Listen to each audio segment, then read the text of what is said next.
Good morning, everyone. Episode 5. We were just working out whether it was 5 or 6. Episode 5 of the weekly Dornbush update. Andrew and Michael again. Dan's predisposed, so you're stuck with us again. And Michael, another interesting week on share market. It seems to be calming down the last day or so, but early in the week there, it was all over the show. Oh, you're right, Andrew. A lot of concern again, as we said last time. Numerous different things that are each affecting people's psyche, I guess, at the current time.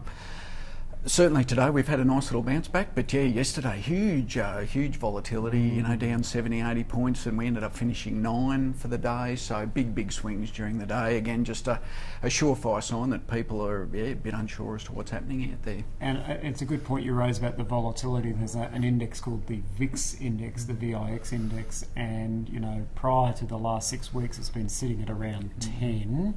Historically it sort of sits around 20.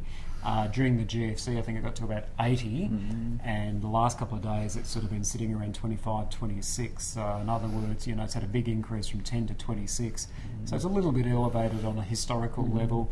There's a few sort of panic motions running around the place. The RBA Assistant Governor DeBell, I don't think did anybody any favours by talking about violent market corrections and this type of caper. But I think the end of the day is this volatility is there. But as we said last week, we actually think this volatility is creating opportunity. It's certainly not a reason to be sort of bailing out of things. Anything in particular you've been focused on, Michael, or are you a bit like me, just sort of everything's on sale and as a consequence you've been just doing some wholesale buying? Yeah, I think so, Andrew. Yeah, great opportunity again to load up on a few blue chips or top up on some current holdings. One that I have been buying, a Bank of Queensland, reported around about this time last week. Not a bad result, around about $301 million profit for the full year, a little bit up on expectation. Dividend at 34 cents per share, so pretty good there, but typical of the bank stocks, as we know. Fly in the ointment, I suppose, is Stuart Grimshaw, the CEO, left and is doing other things over in America now. They've got John Sutton in, who has been there for a good while and is doing as good a job as any, I suppose, but yet to appoint a CEO at this stage.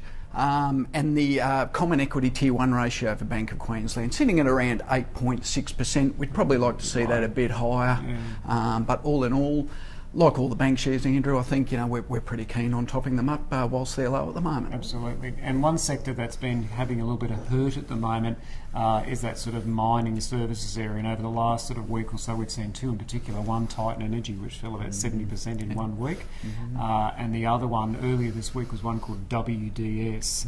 And in fact, the CEO of WDS fell on his sword after that result, because both only 6-8 weeks ago gave pretty good guidance. The market was very excited by that guidance, and disappointment plus.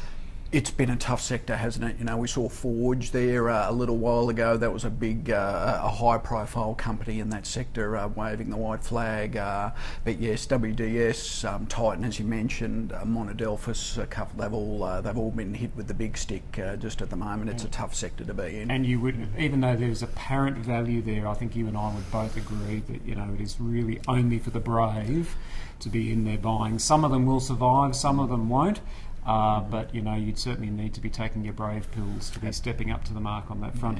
Finally, just around Medibank, a bit of an update. So pre-registrations have now closed. So I'll do that again, closed. So if you have missed out on pre-registration, not the end of the world. But the government, we understand, I just was talking to the underwriter before, will be releasing the prospectus on Monday, and so we'll start getting some timetable around when that offer will be. But we'll also find out about what the share price will be, what the dividend will be, all that type of thing as well. So again, keep talking to us about Medibank. We're certainly very keen on it. And, top 100 company in the country, healthcare is a big area, certainly something that we think our clients should be taking a very close look at. Otherwise, that's about it from me. Michael, anything from you? Yeah, no, Andrew, again, I think you've nailed it with Medibank. Devil will be in the detail, of course, but again, should be one to keep a really close eye on. Great. Until next week. Thank you. Thank you.